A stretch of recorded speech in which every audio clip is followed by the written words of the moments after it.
I have to preface matters by saying I'm not trying to vilify Muslims or encourage hatred against Islam. I just want to quote from their own literature. I'm simply going to quote from the Hadith and from the Quran. That's all. I'm quoting from the Hadith and the Quran. But I would like to ask Muslims some questions. I'm simply putting this out as a question. My first question is this.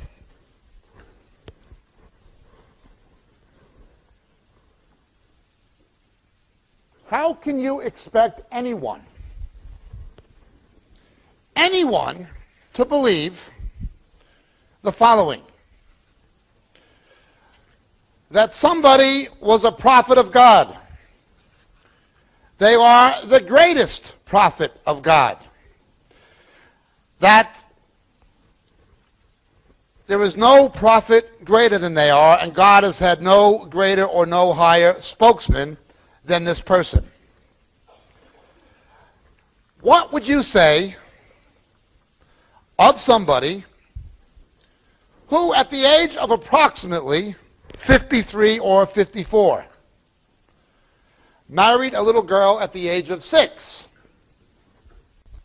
and at the age of 9, when she was playing on a swing, you come to her, give her a glass of milk, and take her to your bed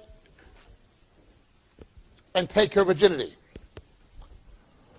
What do we call a 53 or 54-year-old man who has sex with a little girl at the age of 9? Do we call him a prophet of God? We don't. I'd like to invite my Islamic friends to please explain the following. In the Hadith, Bukhari, volume 5, number 234, narrated by Aisha. Aisha was the daughter of Abu Bakr. Muhammad the Prophet was engaged to me when I was a girl 6 years old. I was playing in a swing with some of my girlfriends. Unexpectedly, Allah's apostle came to me in the afternoon and my mother handed me over to him. At that time, I was a girl of 9 years of age. And Bukhari, volume 5, number 236, the Prophet married Aisha when she was a girl of 6 years old and consummated that marriage when she was 9. Islam is a religion that teaches Muhammad was a pedophile. That is what their religion teaches.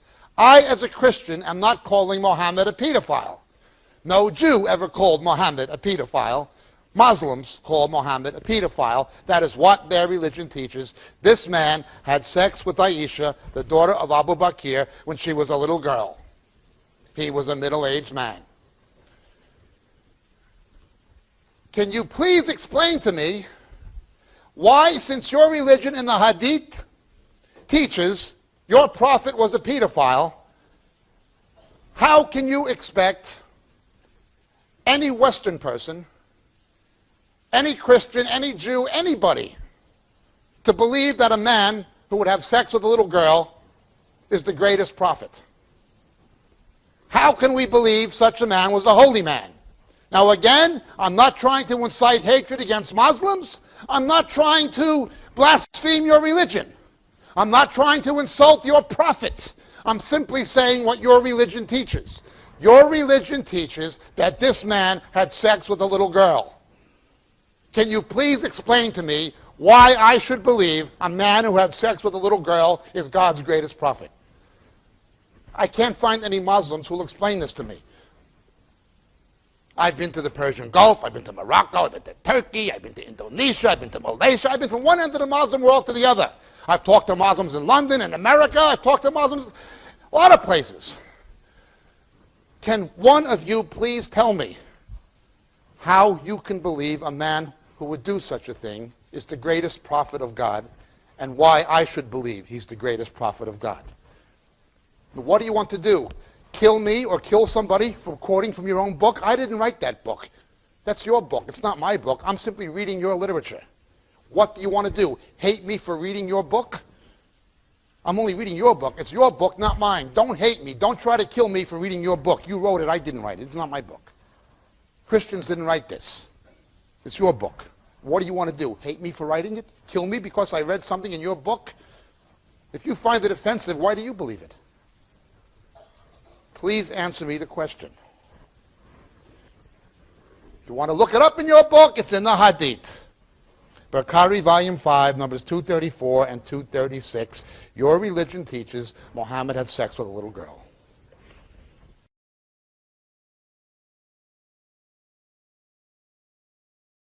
We read in the Hadith, Bukhari, Volume 3, Number 658.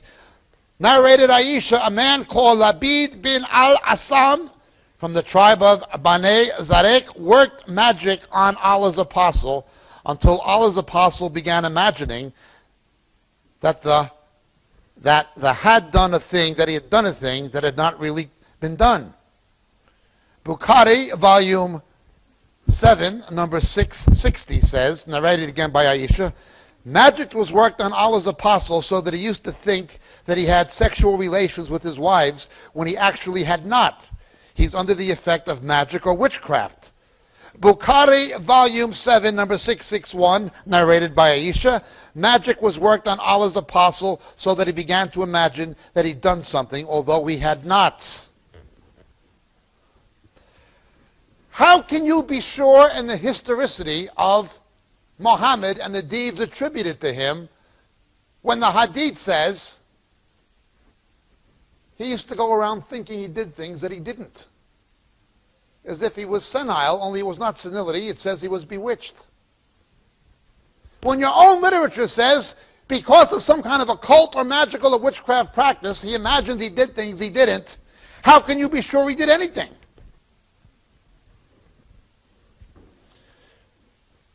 It's a fair question.